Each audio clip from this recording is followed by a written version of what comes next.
Hello friends, आप सभी लोगों का स्वागत है केजी एजुकेशन पर। जैसा कि हम सब जानते हैं, मैंने एक कहानी की श्रृंखला स्टार्ट किया हुआ है। जो लोग दिसंबर 2026 का एग्ज़ाम देने जा रहे हैं या फिर जो लोग तैयारी कर रहे हैं, वो और जिनका सब्जेक्ट हिंदी लिटरेचर है, उसमें एक अगर आप देखेंगे यूजीसी नेट के सिलेबस में एक यूनिट लगा है, यूनिट 7 जो हिंदी कहानी है, जिसमें टोटल हमारे 21 कहानी लगे हुए हैं। जिसमें टोटल हमारे 21 कहानियाँ लगी हुई हैं और उन सभी कहानियों को लाइन बाय लाइन पढ़ना बहुत ज़रूरी है। इससे पहले मैंने और भी सारी कहानियाँ पढ़ा चुका हूँ और उसके साथ ही साथ आज जो मैं कहानी पढ़ाने जा रहा हूँ वो चीफ की दावत है। इससे पहले मैंने चंद्रदेव से मेरी बातें पढ़ाया हुआ है, एक टोकरी भर मिट्टी और आपका पिता कहानी हो गया, राही कहानी हो गया। ये 4 कहानियाँ अभी तक मैंने पढ़ा दिया है और आज जो हम पढ़ने जा रहे हैं वो चीफ की दावत है और एक वीडियो मैंने उस पर लिया हुआ है कि जो कहानियाँ वो किन पत्रिकाओं में प्रकाशित हुआ है और उसका प्रकाशन वर्ष क्या है और उसके साथ ही साथ वो किन-किन संग्रहों में संकलित है और उसका प्रकाशन वर्ष क्या है और उसमें जो भी राइटर है, जो भी लेखक हैं, जिन्होंने कहानियाँ लिखी हैं, उनका जन्म वर्ष क्या है, उसके क्रम के हिसाब से मैंने उसमें पढ़ाया है। तो आप उस वीडियो को भी जा करके ज़रूर से देखें, ठीक है? आप इन 5 क्लास ये 5 क्लास देखे बिना आप छठी क्लास पे मत आएँ, क्योंकि सारी क्लास और एक क्रम से अगर चलेंगे तो हमारे और आपके दोनों लोगों के लिए बेटर होगा। ठीक, चलिए अब आज जो कहानी हम पढ़ाने जा रहे हैं वो चीफ की दावत है। इसमें सबसे पहली चीज़ हमें याद रखना है कि चीफ की दावत किसकी कहानी है। ये किसकी कहानी है? भीष्म साहनी की कहानी है। तो 1 नंबर यहाँ से ही हमारा बनता है, क्योंकि क्या होता है कि इधर कहानी दिया रहेगा, इधर कहानी का नाम दिया रहेगा, इधर लेखक दिए रहेंगे और आपको मिलान करना होगा। इसमें इस तरीके से भी प्रश्न पूछता है। तो आपको ये याद रखना है कि चीफ की दावत किसका है? भीष्म साहनी का है। ठीक, अब चलिए कहानी स्टार्ट करते हैं। कोई भी कहानी है, उस कहानी का सबसे पहली जो पंक्ति होती है, वो बहुत ज़्यादा इम्पोर्टेंट होती है, या फिर कहानी, उपन्यास, नाटक कोई भी हो, कोई भी विधा हो। अब यहाँ से देखिए, आज मिस्टर सामनाथ के घर चीफ की दावत थी, ये पहली पंक्ति इम्पोर्टेंट है, ठीक है? और एक पात्र इसमें है सामनाथ। सामनाथ इसमें एक पात्र है, इसको ध्यान में रखेंगे, क्योंकि पात्रों से भी प्रश्न हमेशा पूछे जाते हैं, हर एक यूनिट से पूछे जाते हैं और पात्र में मिलान भी दे दिया जाता है कि ये पात्र किस कहानी का है, तो ध्यान में रखिएगा। आगे बढ़ते हैं। सामनाथ और उनकी धर्मपत्नी को पसीने पोंछने की फुर्सत न थी। पत्नी ड्रेसिंग गाउन पहने, उलझे हुए बालों का जूड़ा बनाए, मुंह पर फैली हुई सुर्खी और पाउडर को मले और मिस्टर सामनाथ सिगरेट पर सिगरेट फूंकते हुए चीज़ों की फ़हरिस्त हाथ में थामे एक कमरे से दूसरे कमरे आ जा रहे थे। इसको भी ध्यान में रखिएगा, दूसरी पंक्ति यही है हमारी। आखिर 5 बजते-बजते तैयारी मुकम्मल होने लगी। तो देखो, ये पूछ सकता है कितने बजते-बजते तैयारी मुकम्मल होने लगी? 5 बजते-बजते तैयारी मुकम्मल होने लगी। इस चीज़ को ध्यान में रखिएगा, ये इम्पोर्टेंट है, इस तरीके से पूछ सकता है। कुर्सियाँ, मेज़, तिपाइयाँ, नैपकिन, फूल सब बरामदे में पहुँच गए थे। ड्रिंक का इंतज़ाम बैठक में कर दिया गया। अब घर का फालतू सामान अलमारियों के पीछे और पलंगों के नीचे छिपाया जाने लगा। तभी सामनाथ के सामने सहसा एक अड़चन खड़ा हो गया। माँ का क्या होगा? अब देखो, इस बात की ओर न उनकी कुशल गृहिणी का ध्यान गया था। इसको भी ध्यान में रखना। ये पूछ सकता है कि किस कहानी का है। मिस्टर श्यामनाथ श्रीमती की ओर घूमकर अंग्रेजी में बोले। अब देखो, ये याद रखना है, ये किस भाषा में बोला गया है? माँ का क्या होगा? ये किस भाषा में बोला गया है? हिंदी में बोला गया है, अंग्रेजी में बोला गया है? इस तरीके से पूछ सकता है। श्रीमती काम करते करते ठहर गई और थोड़ी देर तक सोचने के बाद बोली, इन्हें पिछवाड़े इनकी सहेली के घर भेज दो, रात भर बेशक वहीं रहे, कल आ जाएंगी। ध्यान में रखिएगा इस पंक्ति को, ये पंक्ति इंपॉर्टेंट है, क्योंकि इसमें सामनाथ और उसकी पत्नी का यहाँ पे संवाद चल रहा है, तो संवादों से प्रश्न भी पूछे जाते हैं, ध्यान में रखिएगा। सामनाथ सिगरेट मुंह में रखे सिकुड़ी आंखों से श्रीमती के चेहरे की ओर देखते हुए पल भर सोचते रहे, फिर सिर हिलाकर बोले। अब ये उनकी पंक्ति है सामनाथ की, नहीं, मैं नहीं चाहता कि उस बुढ़िया का आना जाना फिर से शुरू हो जाए, पहले ही बड़ी मुश्किल से बंद किया था। माँ से कहें कि जल्दी ही खाना खा के शाम को ही अपनी कोठरी में चली जाए। मेहमान कहीं 8 बजे, कितने बजे आने वाले थे मेहमान? 8 बजे। 8 बजे मेहमान आएँगे, इससे पहले ही अपने काम से निपट ले। सामनाथ की पंक्ति है, ध्यान में रखिएगा। सुझाव ठीक था, दोनों को पसंद आया, मगर फिर सहसा श्रीमती बोली। अब ये श्रीमती का है। जो वह सो गई और नींद में खर्राटेने लगीं तो साथ में ही तो बरामदा भी है, जहाँ लोग खाना खाएँगे। तो इन्हें कह देंगे कि अंदर से दरवाज़ा बंद कर ले, मैं बाहर से ताला लगा दूँगा। ये देखो ये सामनाथ बोल रहे हैं ना, मैं बाहर से ताला लगा दूँगा, या माँ को कह देता हूँ कि अंदर जाकर सोए नहीं, बैठी रहे और क्या। और जो सो गई तो डिनर का मालूम कब तक चले, 11-11 बजे तक तो तुम ड्रिंक ही करते रहते हो। सामनाथ कुछ खींच उठे, हाथ झटकते हुए बोले, अच्छी भली ये भाई के पास जा रही थी, तुमने यूं ही खुद अच्छा बनने के लिए बीच में ही टांग अड़ा दी। अब देखो ये इंपॉर्टेंट पंक्ति है, ध्यान में रखिएगा। वाह, तुम माँ बेटों के तुम माँ बेटे की बातों में मैं क्यों बुरी बनूं, तुम जानो और वो जाने। मिस्टर सामनाथ चुप रहे। यह मौका बहस का न था, समस्या का हल ढूंढने का था। उन्होंने इम्पोर्टेंट पंक्ति, यह मौका बहस का न था, समस्या का हल ढूंढने का था। ये इम्पोर्टेंट पंक्ति है। उन्होंने घूमकर माँ की कोठरी की ओर देखा। कोठरी का दरवाजा बरामदे में खुलता खुलता था। बरामदे की ओर देखते हुए छट से बोले, मैंने सोच लिया। और उन्हीं कदमों माँ की कोठरी के बाहर जा खड़े हुए। माँ दीवार के साथ एक चौकी पर बैठी दुपट्टे से मुंह सिर लपेटे माला जप रही थी। सुबह से तैयारी होती देखते हुए माँ का भी दिल धड़क रहा था। बेटे के दफ्तर का बड़ा साहब घर पर आ रहा था, सारा काम सुविधे से चल जाए। माँ आज तुम खाना जल्दी खा लेना, मेहमान लोग 7:30 बजे आ जाएंगे। तो कितने बजे मेहमान लोग आ जाएंगे? 7:30 बजे। 7:30 बजे तक मेहमान लोग आ जाएंगे। माँ ने इसको भी ध्यान में रखिएगा, पूछ सकता है इस तरीके से कि चीफ की दावत में मेहमान लोग के आने का समय क्या था? 7:30 बजे। माँ ने धीरे से मुंह पर से दुपट्टा हटाया और बेटे को देखते हुए कहा, आज मुझे खाना नहीं खाना। बेटा तुम तो जानते हो मांस मछली बने तो मैं कुछ नहीं खाती। इसको ध्यान में रखिएगा। फिर आगे, जैसे भी हो अपने काम से जल्दी निपट लेना। अच्छा बेटा। और माँ हम लोग पहले बैठक में बैठेंगे, उतनी देर तुम यहाँ बरामदे में बैठना, फिर जब हम यहाँ आ जाएं तो तुम गुसल खाने के रास्ते बैठक में चली जाना। माँ अवाक बेटे का चेहरा देखने लगी, फिर धीरे से बोली, अच्छा बेटा। और माँ आज जल्दी सो नहीं जाना, तुम्हारे खर्राटे की आवाज़ दूर तक जाती है। माँ लज्जित सी आवाज़ में बोली, क्या करूँ बेटा, मेरे बस की बात नहीं है, जब से बीमारी से उठी हूँ नाक से सांस नहीं ले सकती हुई। इसको ध्यान में रखना। मिस्टर सामनाथ ने इंतजाम तो कर दिया, फिर भी उनकी उधेड़ बूंद खत्म नहीं हुई। जो चीफ अचानक उधर आ निकले।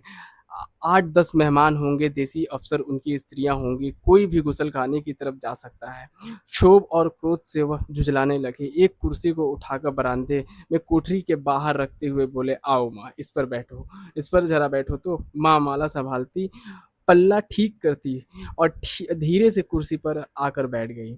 यूं नहीं माँ, टांगे ऊपर चढ़ा कर नहीं बैठो, यह खाट नहीं है। माँ ने टांगे नीचे उतार ली। और खुदा के वास्ते नंगे पाँव नहीं घूमना, न ही वह खड़ाऊ पहनकर सामने आना। किसी दिन तुम्हारी यह खड़ाऊ उठाकर मैं बाहर फेंक दूंगा। अब देखो ये कहानी मूलतः किस पे, एक मध्यम वर्गीय परिवार पे है, जो नौकरी करता है और जिसके बॉस है उसके घर पर पार्टी करने के लिए आ रहे हैं। और अब उसके सामने एक चुनौती खड़ी हो गई है माँ को लेकर के। अब देखो इसमें माँ को किस तरीके से दिखाया गया है कि वो एक फालतू चीज है, इस रूप में दिखाया जा रहा है। और सामना जैसा बिहेव कर रहे हैं उस पे, ये उस समय की व्यथा को व्यक्त करता है। आगे बढ़ते हैं। हाँ। माँ चुप रही। कपड़े कौन से पहनोगी माँ? जो है वही पहनूंगी बेटा, जो कहो पहन लूं। मिस्टर सामना सिगरेट मुंह में रखे हुए, अब देखो माँ के सामने ये सिगरेट पी रहा है, कैसी स्थिति हो गई है। क्या सामना सिगरेट मुंह में रखे, फिर अधखुली आंखों से माँ की ओर देखने लगे और माँ के कपड़ों की सोचने लगे। सामनाथ हर बात में तरकीब चाहते थे, इसे ध्यान में रखिएगा। सामनाथ हर बात में तरकीब चाहते थे। घर का सब संचालन उनके अपने हाथ में था। खूटियां कमरे से कहाँ लगाई जाएं, बिस्तर कहाँ पर बिछे, किस रंग के पर्दे लगाए जाएं, श्रीमती कौन सी साड़ी पहने, मेज किस साइज की हो। सामनाथ को चिंता थी कि अगर चीफ का साक्षात माँ से हो गया तो कहीं लज्जित नहीं होना पड़े। माँ को सिर से पांव तक देखते हुए बोले, तुम सफेद कमीज और सफेद सलवार पहन लो माँ। क्या पहनने को बोलते? सफेद कमीज और सफेद सलवार पहनने को। पहन के आओ तो जरा देखूं। माँ धीरे से उठी और अपनी कोठरी में कपड़े पहनने चली गई। यह माँ का झमेला ही रहेगा, उन्होंने फिर अंग्रेजी में अपनी स्त्री से कहा। देखो ये याद रखना कि ये किस भाषा में कहते हैं। क्योंकि ये पूरा तो हिंदी में लिखा गया है, पर वो बात किस तरीके से अपनी पत्नी से कर रहे हैं, श्रीमती से कर रहे हैं, वो अंग्रेजी भाषा में कर रहे हैं। अंग्रेजी में अपनी स्त्री से कहा। कोई ढंग की बात हो तो भी कोई कहे, अगर कहीं कोई उल्टी-सीधी बात हो गई, चीफ को बुरा लगा तो सारा मज़ा जाता रहेगा। ये अंग्रेजी में कहा है, इस चीज़ को ध्यान में रखना। माँ सफ़ेद कमीज़ और सफ़ेद सलवार पहनकर बाहर निकली, छोटा-सा कद सफ़ेद देखो इसको ध्यान में छोटा-सा कद सफ़ेद कपड़ों में लिपटा, छोटा-सा सूखा हुआ शरीर, धुंधली आँखें, केवल सिर के आधे झड़े हुए बाल पल्ले की ओट में छिप पाए थे। पहले से कुछ कम कुरूप नज़र आ रही थी। चलो ठीक है, कोई चूड़ियाँ-वूड़ियाँ हो तो वह भी पहन लो, कोई हर्ज नहीं है। इसको भी ध्यान में रखें, कोई चूड़ियाँ-वूड़ियाँ हो तो वो भी पहन लो, कोई हर्ज नहीं है। चूड़ियाँ कहाँ से लाऊँ बेटा? तुम तो जानते हो सब ज़ेवर तुम्हारी पढ़ाई में बिक गए। यह यह वाक्य सामनाथ को तीर की तरह लगा। अब देखो, अब एक माँ है जो अपना सारा चीज़ बेच करके जितना उनके पास संपत्ति था वो सब बेच करके अपने बच्चे को बाहर भेज करके पढ़ाई। अब उसका क्या परिणाम हुआ कि यह वाक्य सामनाथ को तीर की तरह लगा जब माँ ने ये बोला कि सब जेवर तुम्हारी पढ़ाई में बिक गए हैं। तो उसको बुरा लगा सामनाथ को कि यह क्या बात हुई कि जो जेवर बेचे थे तो उसका तो कुछ फ़ायदा हुआ है, कुछ बन करके तो आया हो। देखिए आगे इसमें बोलते हैं, तिनक कर बोले, "ये कौन-सा राग छेड़ दिया माँ? सीधा कह दो, नहीं है जेवर बस। इससे पढ़ाई-वढ़ाई का क्या ताल्लुक है? जो जेवर बिका तो कुछ बनकर ही आया हूँ, निरा लडूरा तो नहीं लौट आया हूँ, जितना दिया था उससे दुगना ले लेना।" अब सोचो इसकी देने की क्या हैसियत है? मतलब उन्होंने इसे तो पढ़ा दिया भेज करके, बाहर भेज करके, अपने जेवर बेच करके पढ़ा दिया। और आज एक बेटा अपनी माँ से क्या कह रहा है कि जो बन करके आओ उसका दुगना ले लेना। अब वो क्या देगा? मेरी जीभ जल जाए बेटा तुमसे जेवर लूंगी, मेरे मुंह से यूं ही निकल गया। जो होते तो लाख बार पहनती। 5:30 बज चुके थे। अब देखो ये टाइम ध्यान में रखना, कितने बजे? 5:30 बज चुके थे। अभी मिस्टर सामनाथ को खुद भी नहा धोकर तैयार होना था। श्रीमती कब की अपने कमरे में जा चुकी थी। सामनाथ जाते हुए एक बार फिर माँ को हिदायत करते गए, माँ रोज की तरह गुमसुम बन के नहीं बैठी रहना। अगर साहब इधर आ निकले तो और कोई बात पूछे तो ठीक तरह से बात का जवाब देना। मैं न पढ़ी न लिखी बेटा, मैं क्या बात करूंगी, तुम कह देना माँ अनपढ़ है, कुछ जानती समझती नहीं है, वह नहीं पूछेंगे। अब देखो कितना मतलब करुणा की ये बात है, कितनी मतलब अजीब बात है कि इस तरीके से खुद को दिखाना कि मैं पढ़ी लिखी नहीं हूँ, अनपढ़ हूँ, इस वजह से मैं उनसे क्या बात करूंगी और अपने बेटे से करेंगी तुम बोल देना। और अपने बेटे से करे। 7 बजते बजते माँ का दिल धक धक करने लगा। अगर चीफ सामने आ गया और उसने कुछ पूछा तो वह क्या जवाब देगी? अंग्रेज को तो दूर से ही क्या अंग्रेज को तो दूर से ही देखकर घबरा उठती है। यह तो अमेरिकी है। कहाँ से आ रहे थे चीफ, ये भी याद रखना, अमेरिका से आ रहे थे। ना मालूम क्या पूछे, मैं क्या कहूँगी। माँ का जी चाहा कि चुपचाप पिछवाड़े विधवा सहेली के घर चली जाए, मगर बेटे के हुक्म को कैसे टाल सकती थी। चुपचाप कुर्सी पर से टांगे लटकाए वहीं बैठी रही। एक कामयाब पार्टी वह है जिसमें ड्रिंक कामयाबी से चल जाए।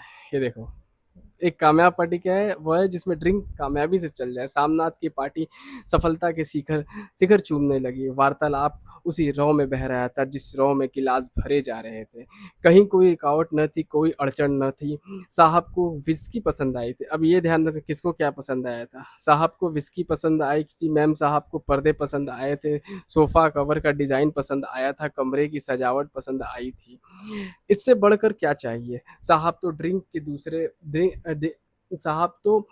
के दूसरे दौर में ही चुटकुले और कहानियाँ किस दौर में ड्रिंक के दूसरे दौर में ही चुटकुले और कहानियाँ कहने लगे। दफ्तर में जितना रोब रखते थे यहाँ पर उतने ही दोस्त परवर हो रहे थे। और उनकी स्त्री काला गाउन, ध्यान रखना किस कलर का पहनी थी, काला गाउन पहने, गले में सफ़ेद मोतियों का हार, सेंट और पाउडर की महक से ओत-प्रोत कमरे में बैठी सभी देसी स्त्रियों की आराधना का केंद्र बनी हुई थी। बात-बात पर हँसती, बात-बात पर सिर हिलाती और सामनाथ की स्त्री से तो ऐसे बात कर रही थी जैसे उनकी पुरानी सहेली हो। और इसी रो में पीते-पिलाते साढ़े 10 बज गए। कितने बज गए? देखो टाइम इसमें बार-बार दे रहा है, साढ़े 7 बज गए, 8 बज गए, साढ़े 10 बज गए। वक़्त गुज़रते पता नहीं चला। आखिर सब लोग अपने-अपने गिलासों में से आखिरी घूँट पीकर खाना खाने के लिए उठे और बैठक से बाहर निकले। आगे-आगे सामनाथ रास्ता दिखाते हुए, पीछे चीफ और दूसरे मेहमान। बरामदे में पहुँचते ही सामनाथ सहसा ठिठक गए। जो दृश्य उन्होंने देखा, उससे उनकी टाँगें लड़खड़ा गई और क्षण भर में सारा नशा हिरन हो गया। देखो, यहाँ से इम्पोर्टेंट है, जो दृश्य उन्होंने देखा, उससे उनकी टाँगें लड़खड़ा गई और क्षण भर में सारा नशा हिरन हो गया। इसको ध्यान में रखना, ये पंक्ति बहुत ज़्यादा इम्पोर्टेंट है। बरामदे में इन बरामदे में इन कोठरी के बाहर माँ अपनी कुर्सी पर ज्यों की त्यों बैठी थी, मगर दोनों पाँव कुर्सी की सीट पर रखे हुए थे और सिर दाएँ से बाएँ और बाएँ से दाएँ झूल रहा था और मुँह से लगातार गहरे खर्राटे की आवाज़ आ रही थी। जब सिर कुछ देर के लिए टेढ़ा टेढ़ा होकर एक तरफ को थम जाता तो खर्राटे और भी गहरे हो उठते थे और फिर जब झटके से नींद टूटती तो सिर फिर दाएँ से बाएँ झूलने लगता। पल्ला सिर पर से खिसक आया था और माँ के झरे हुए बाल आधे गंजे सिर पर अस्त-व्यस्त बिखर रहे थे। अब ये वो अवस्था बता रहा है जब वो उसी तरीके से बैठी हुई थी अपनी कुर्सी पे। और बैठी-बैठी इधर से उधर इस तरीके से झूल रही हैं और सामने वो सामनाथ और उसके मेहमान आ चुके थे, देख रहे हैं उसको। अब सामनाथ को इस चीज़ पे खीज भरती है कि ये कैसे बैठी हुई है, मतलब भद्दे तरीके से। देखते देखते ही सामना क्रुद्ध हो उठे। जी चाहा कि माँ को धक्का देकर उठा दे और उन्हें कोठरी में ढकेल दे, मगर ऐसा करना संभव न था। चीफ और बाकी मेहमान पास खड़े थे। अब बाकी लोग सामने खड़े होके देख रहे थे। माँ को देखते ही देसी अफ़सरों की कुछ स्त्रियाँ हँस दी और इतने में चीफ ने धीरे से कहा, पुअर डियर। अब सोचो, जो अमेरिका से है वो बोल रहा है पुअर डियर। माँ हड़बड़ा के उठ बैठी। सामने खड़े इतने लोगों को देखकर ऐसे घबराई कि कुछ कहते न बना। झट से पल्ला सिर पर रखती हुई खड़ी हो गई और ज़मीन को देखने लगी। उनके पाँव लड़खड़ाने लगे और हाथों की उँगलियाँ थर-थर काँपने लगी। माँ, तुम जाके सो जाओ, तुम क्यों इतनी देर तक जाग रही थी और खिसियाई हुई नज़रों से सामनाथ चीफ के मुँह की ओर देखने लगे। अब देखो, ये सामनाथ को बुरा लग रहा है कि इस तरीके से क्यों बैठी हुई है। चीफ के चेहरे पर मुस्कुराहट थी। वह वह खड़े-खड़े बोले, नमस्ते। अब चीफ देखो, ये चीज़ नमस्ते हिंदी में बोलते हैं उनसे माँ से। अब यहाँ से पूरा माहौल चेंज हो जाता है। आगे माँ ने झिझकते हुए अपने में सिमटते हुए दोनों हाथ जोड़े, मगर एक हाथ दुपट्टे के अंदर माला को पकड़े हुए और दूसरा बाहर ठीक तरह से नमस्ते भी न कर पाई। सामनाथ इस पर भी खिन्न हो उठे। इस इतने में चीफ ने अपना दायाँ हाथ, ये याद रखना, चीफ ने अपना कौन-सा हाथ बढ़ाया था? दायाँ हाथ हाथ मिलाने के लिए माँ के आगे किया। माँ और भी घबरा उठी थी। माँ, हाथ मिलाओ। ये कौन कह रहा है? सामनाथ। माँ, हाथ मिलाओ। पर हाथ कैसे मिलाती? दाएँ हाथ में तो माला थी। तो दाएँ हाथ में माला थी, याद रखना। किस हाथ में माला थी माँ के? दाएँ हाथ में माला थी। घबराहट में माँ ने बायाँ हाथ, कौन-सा हाथ बढ़ाया था? बायाँ हाथ। चीफ ने कौन-सा हाथ दिया था? दायाँ हाथ। और माँ ने कौन-सा हाथ बढ़ाया था? बायाँ हाथ ही साहब के दाएँ हाथ में रख दिया। सामना दिल ही दिल में जल उठे।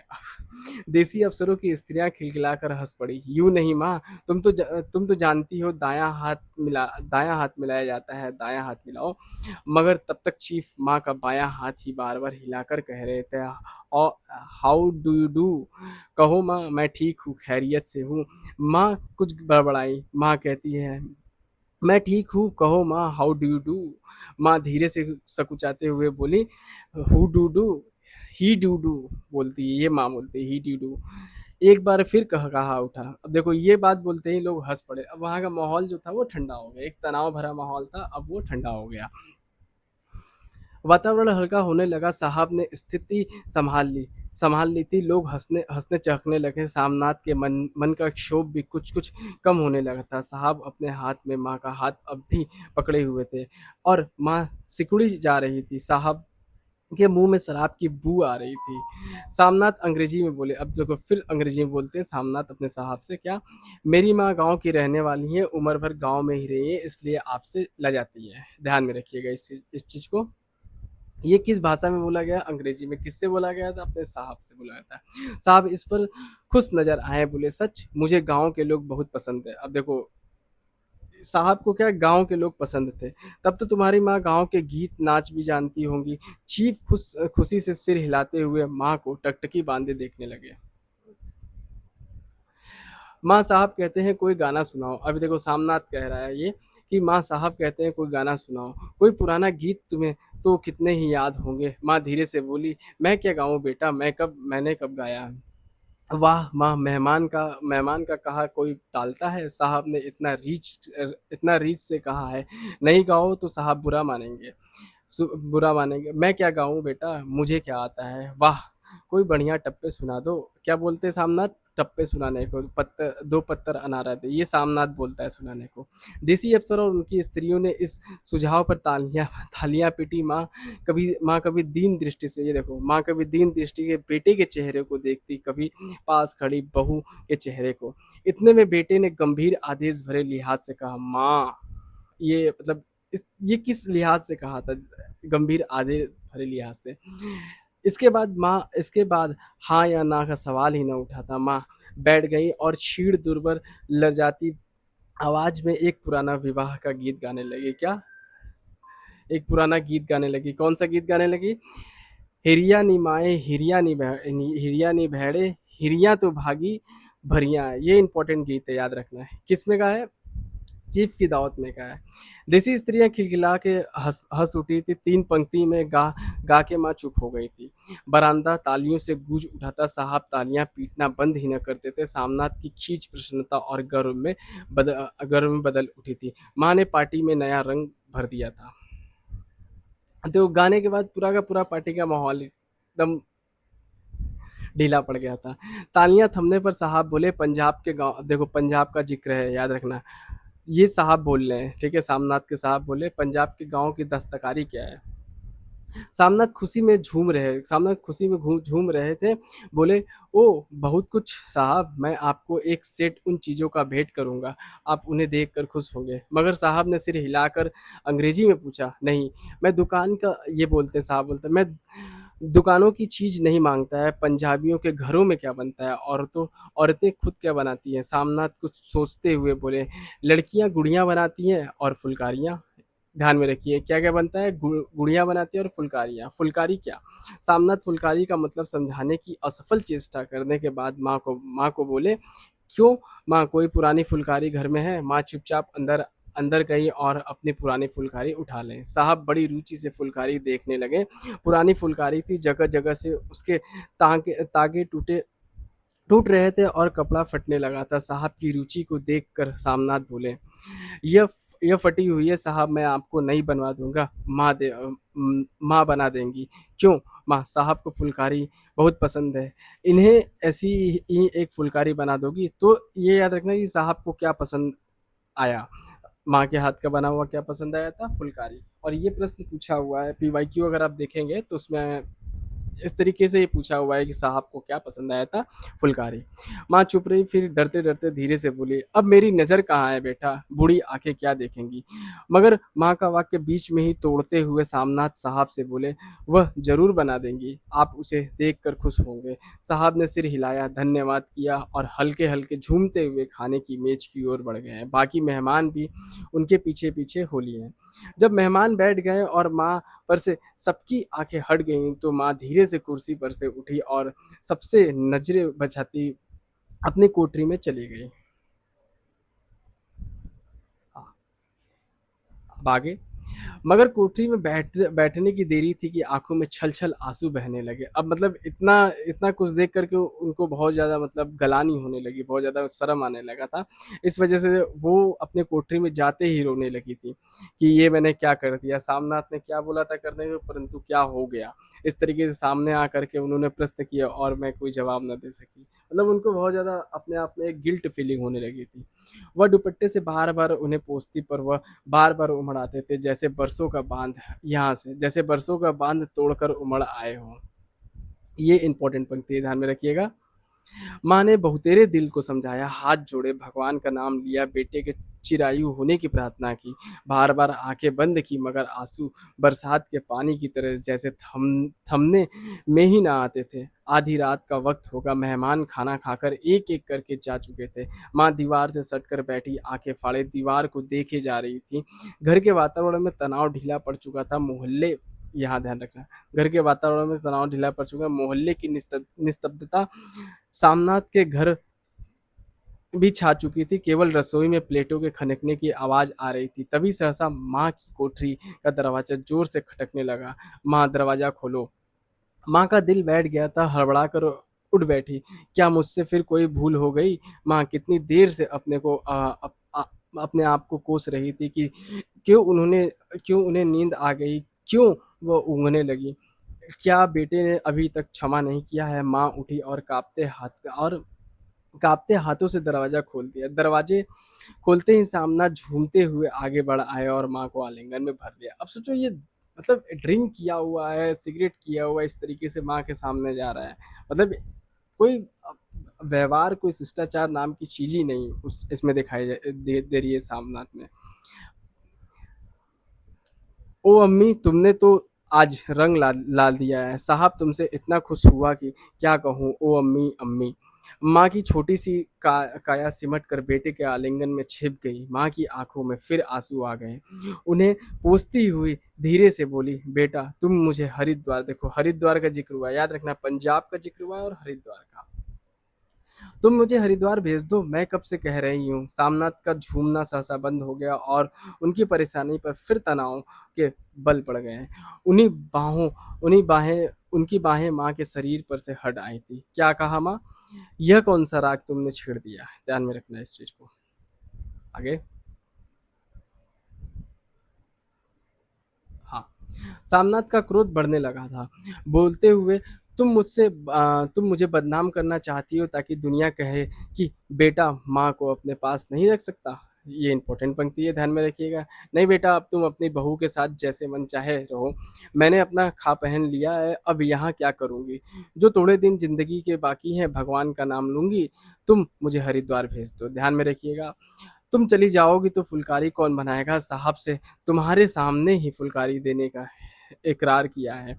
मेरी आँखें अब नहीं हैं, बेटा जो फुलकारी बना सकूँ। तुम कहीं और से बनवा लो, बनी-बनाई ले लो। माँ तुम मुझे धोखा देके यूँ चली जाओगी, मेरे बनते काम बिगाड़ोगी, जानती नहीं साहब खुश होंगे तो मुझे तरक्की मिलेगी। माँ चुप हो गई, फिर बेटे के मुँह की ओर देखती हुई बोली, क्या तेरी तरक्की होगी? क्या साहब तेरी तरक्की कर देंगे? क्या उसने कुछ कहा है? कहा नहीं, मगर देखती नहीं कितना खुश हो गया है। कहता था, जब तेरी माँ फुलकारी बनाना शुरू करेंगी तो मैं देखने आऊँगा कि कैसी बनती है। जो साहब खुश हो गए तो मुझे इससे बड़ी नौकरी भी मिल सकती है, मैं बड़ा अफ़सर बन सकता हूँ। माँ के चेहरे का रंग बदलने लगा, धीरे-धीरे उनका झुर्रियों भरा मुँह खिलने लगा था, आँखों में हल्की-हल्की चमक आने लगी। तो तेरी तरक्की होगी बेटा, तरक्की यूँ ही हो जाएगी, साहब को खुश रखूँगा तो कुछ करेगा, वरना उनकी खिदमत करने वाले और थोड़े हैं। तो मैं बना दूँगी बेटा, जैसे बन पड़े बना दूँगी। और माँ का दिल दिल और माँ दिल ही दिल में फिर बेटे की उज्जवल भविष्य की कामना करने लगे और मिस्टर सामनाथ अब सो जाओ माँ कहते हुए तनिक तनिक लड़खड़ाते हुए अपने कमरे की ओर घूम गए। यहीं पे ये कहानी खत्म हो जाती है। तो ये कहानी आप लोगों को पढ़ करके समझ में आया होगा कि किस पर आधारित है। ठीक है, जैसे कि आप बूढ़ी काकी पढ़ोगे, प्रेमचंद की कहानी है, उसमें भी ये जो वृद्ध की अवस्था है, जो वृद्ध की पीड़ा है, उस चीज़ को दिखाया गया और ये भी इसमें चीफ की दावत में भी दिखाया गया। अब चूँकि ये जब कहानी लिखी जा रही है, उस समय हमारा नई कहानी का दौर था, उस समय हमारे आज़ादी के बाद की कहानियों से मध्यम वर्ग उभर रहा था। तो अब उस समय क्या स्थिति थी और मध्यम वर्ग तरीके से व्यवहार कर रहा था वृद्धों के प्रति और घर में किस तरीके से अपने माता-पिता के प्रति व्यवहार कर रहा था, इसमें वो चीज़ दिखाया गया है। सो आई होप आप लोगों को ये पसंद आए और बाकी की कहानियाँ जो पहले भी मैंने पढ़ाया हो उसको ज़रूर से पढ़ लें और इस कहानी को भी कंप्लीट कर लें। जो मैंने इम्पोर्टेंट इसमें बताया हुआ है उसको ध्यान में रखिए और जो तथ्य है इसमें उसको नोट करते चलिए। देखिए, जो भी तथ्य रहते हैं कहानी में और एक तो पंक्ति होती है और एक पात्र होता है, ठीक है। कहानी में देखिए तथ्य, पंक्ति और पात्र, इन दोनों को आप नोट कर सकते हैं। इसको आप कहानी से देख सकते हैं, ठीक है। क्योंकि इसको आप लिखना चाहेंगे तो नोट्स बनाते-बनाते काफ़ी समय चला जाएगा, उसमें बहुत ज़्यादा टाइम टेकिंग हो जाएगा वो। सो तथ्य और पात्र को नोट करके आप ध्यान में रखिएगा, ठीक। तो इसी के साथ ये क्लास समाप्त होती है आज की। आई होप आप लोगों को अच्छा लगा हो, अच्छा लगा हो तो लाइक, शेयर और सब्सक्राइब ज़रूर करें।